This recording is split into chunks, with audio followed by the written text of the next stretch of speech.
Facts from the Ghost. Today's segment, of course, is going to detail how the Cavs lost Game 5. I'm really am going to try to make this short. It's probably going to end up being, not as short as I would like it to be. Because, again, there's really, I feel like the old cliche. And I said this so many times in my segments, once this series, took place, once the series began. I feel like a broke record. And I feel like a broke record when I keep saying the fact that the Cavs are just not bringing that physicality. They're not matching what the Knicks are bringing. And I heard somebody's podcast speak on this, and he clearly articulated this. He couldn't articulate it no better, if that makes sense. He said that he felt that, the Cavs were the better team, which I concur. I felt the same way. I felt, on paper, the Cavs are a better team than the Knicks as far as their talent. But the difference in this series, and it's another old cliche that I'm used to hearing growing up as a kid, and in my teenage years, and then in my adult years, playing basketball, not professionally, not on the college level, but on the playground and certain leagues and so forth. Talent can only take you so far. You have to have that dog mentality. You have to have the heart. You have to have a certain level of IQ. You just gotta want it more than the other team wants it. You have to want to win the game more than they want to win it, if that makes sense. And that means you have to die for every loose ball. You have to make all your free throws count for the most part. You have to send a message that when you come in this paint, you're going to get knocked on your butt. Simple as that. You're going to get knocked on your ass. I'm going to just say it. I'm not going to try to be politically correct here. You're going to get knocked on your ass. Simple as that. You have to send these kind of messages. You got to be able to throw elbows and match what your opponent is doing to you.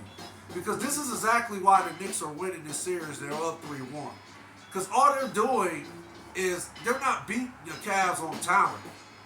They're beating the Cavs by out hustling them, by out physically them. This is what's going on.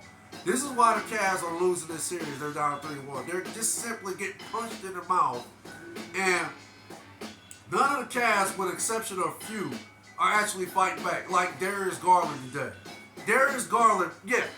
I have to, I'm not going to, put, or should I say, include Darius Garland in this little soliloquy of mine regarding the physicality, regarding the heart, the mentality, the what they call that, fortitude, just that desire to want to win at the highest level. And Malcolm X again, quote the great Malcolm X, legendary Malcolm X, by any means necessary.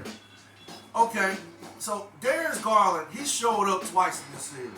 He showed up in Game 2, and then he showed up today in Game 5. What I've seen from Darius Garland, he was trying to lead his team. He was trying to motivate these guys with his play.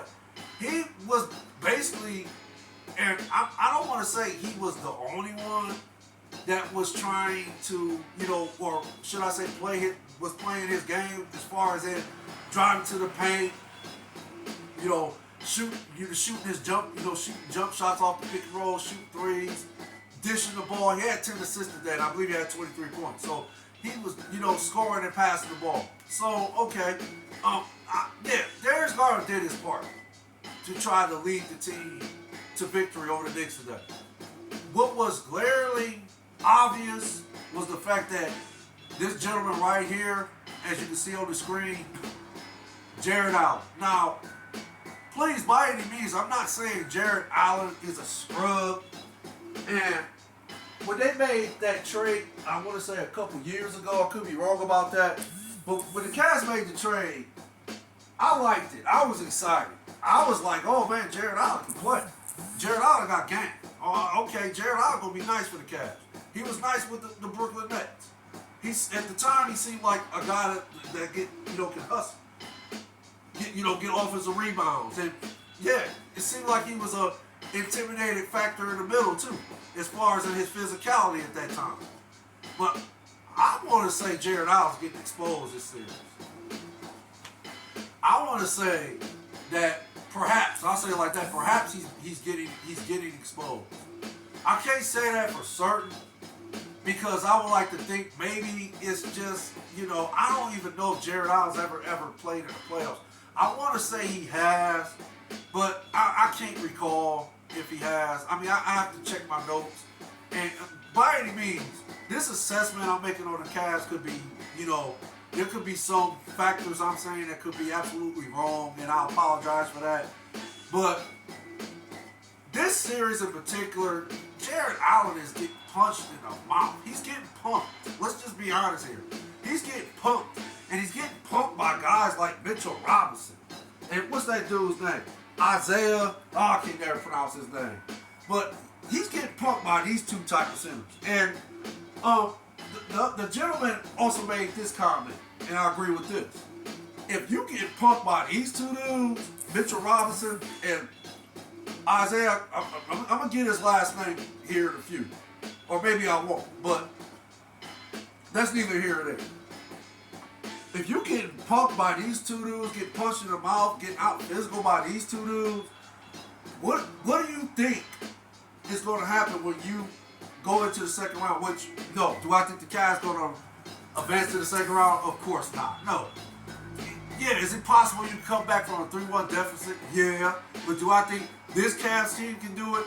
No. So I look for the Cavs to lose game. Well, they might win game 5, but okay, whatever. But I look for the Cavs to lose in 6 and lose the series 4 games to 2. The Knicks will win 4-2.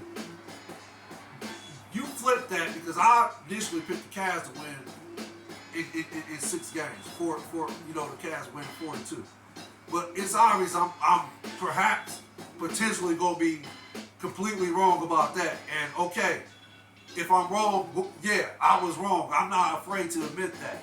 But again, getting back to Jarrett Allen getting punked by Mitchell Robinson and this gentleman by the name of Isaiah, you're getting punked out physical, punching them out by these two particular centers. And no disrespect, I'm not saying these dudes can't play. These dudes they're good players. They are good players, but they're not the Giannis's of the world. They're not Joel Embiid of the world. And Brook Lopez. No, their skill set is nowhere near their level. So if you're getting punked by these two in particular, what you think Joel Embiid gonna do? What you think Giannis is gonna do? And what you think Brook Lopez gonna do? So I mean, again, I don't. Like I said, I just think maybe Jarrett Allen maybe he needs to hit the weight room a little bit more this summer in the off season. Maybe he needs to change his mindset. Maybe he just, needs to go back to the lab. Hey, we all make mistakes. We all, initially think something's going to go a certain way, then it ends up going this way. So when it happens at that point, you have to make a decision. Are you going to stay the status quo, or are you going to change? Are you going to make some modifications? So, yeah, I think Jarrett Allen needs to hit the lab, hit the weight room, and we'll see what happens. The gentleman also said he wants Jarrett Allen. He thinks we should move on from Jarrett Allen right now. I think Jarrett Allen should get one more season. I think he should get one more season. And then, if the Cavs make the playoffs next season and Jarrett Allen gives you the same performance he's given in this series, then yeah, it's time to move on from Jarrett Allen. But again, and it's not, like I said, it's glaring obvious. And Mitchell Robinson, okay, here we go again.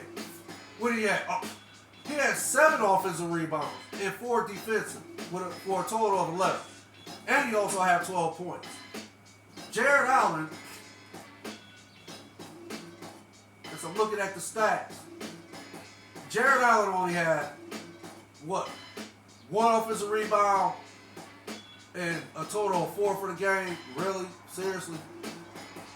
do not let the 14 points deceive you, because it wasn't like Jarrett Allen was scoring 14 in critical, he was scoring these points in critical moments. I like to think the majority of the 14 points he scored was coming off alley-oop, pick and rolls. But I don't think, well, no, as a matter of fact, I know they wasn't coming in critical parts of the game where the Cavs needed them the most. So don't let the 14 points fool you. Look at the rebounds. He only had one offensive rebound. It's obvious Mitchell Robinson out-rebounds. It's obvious that Isaiah, what's his name? Isaiah? I'm sorry, no, my fault. Yeah, it is Isaiah. Dang, look at me. Getting Swiss cheese for a minute. I apologize. But, okay, you get, what's that? You get out-rebounded by Isaiah, and he has 8 rebounds. And then, okay, then you turn around and you get out-rebounded by, yet again, Josh Hart, who had 7 rebounds and 19 points. And I'm pretty sure somebody else was killing on the board. So, oh man, dude, Obi Toppin, he had 8 rebounds, 5 offensive. He had 5 offensive rebounds and 8 total for the game in 11 points. So you got out-rebounded by Mitchell Robinson, Josh Hart, of course Jalen Brunson, Obi Toppin, and then you also got out-rebounded by your own teammate, Karis LeVert, who had 9. And again, for me, that's just unacceptable. That's just unacceptable from Jarrett Allen. Jarrett Allen, in my opinion, is a much better player than this. Why he's not bringing that physicality is anybody's guess. I like I said, I don't know why the Cavs are not playing, to a point where they're projected to play like they played in the regular season. The only thing I can contribute this to is their youth. But come on. You either want it or you don't. And if you don't want it, this is why the Cavs are potentially going home. Which the probability of that is, I'll give it about 95% that they're going to go home. Either they're going to go home, I don't know when they play the next game in Cleveland, Tuesday, or whenever they play the next game in Cleveland, the Knicks going to send them home. And I'll give that a 95% probability that will happen. But, again, that's what I can contribute to. Now, if you like I said, I want to say Jarrett Allen is the reason why they lost this game. He's the main reason. But no, he's not. Actually, it's Donovan Mitchell. I'm about to call this man Donovan. Wow. Donovan Mitchell. Now, Donovan Mitchell, okay, game 1, fine. You had 38. You took some bad shots and you had some turnovers. Okay, game 1, it's game 1.